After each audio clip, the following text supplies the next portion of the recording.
What's up everyone on the internet? Thank you for making this video party. I'm so excited to upload this one for you guys because we're finally December, which means it's time to talk about some Christmas movies. Well, sort of. Turns out that I pretty much talked about most of my favorite Christmas movies these past few years, so I figured, why not talk about some movies that are often debated as Christmas movies? Yeah, we're pretty much scraping the bottom of the barrel. Actually, wait, I think I'm gonna run out of ideas by next December. But anyway, it's the holiday season, and what better way to celebrate the season of giving than with a Christmas classic? Die Hard? For years, my dad has always argued that Die Hard is a Christmas movie, and I think it wasn't until last year until I realized that maybe this is a Christmas movie when it was playing on TV on Christmas morning. And because I didn't want to be a Grinch and ruin the morning, I figured let's just have it play in the background while everyone's opening their gifts. And you know what? It's actually a pretty exciting Christmas movie to watch. Before I make my case on why this is a Christmas movie, let's run through the film real quick. So this movie came out back in 1988 and was actually Bruce Willis' breakout role because before this film, he was only shooting commercials and sitcoms. And the movie opens up with his character, John McClane, who is actually a New York cop just arrived to LA to make amends with his wife. A big Christmas party is held at Nakatomi Plaza and all seems well until we're introduced to the bad guy of the movie, Hans Gruber, played tremendously by the late Alan Rickman. Turns out there's about $640 million inside the building where the Christmas party is being held at.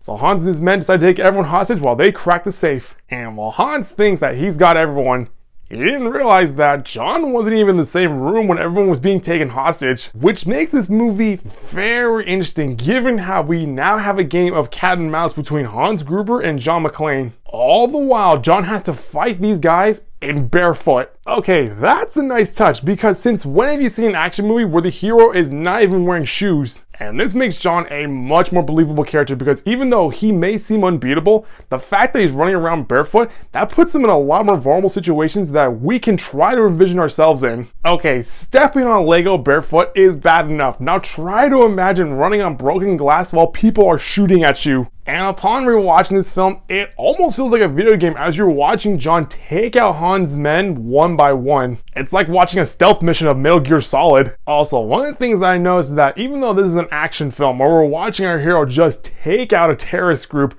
there's actually some funny scenes. One of the funniest scenes, in my opinion, is a scene where John needs to send a message out to the police to let them know that there's a robbery being held.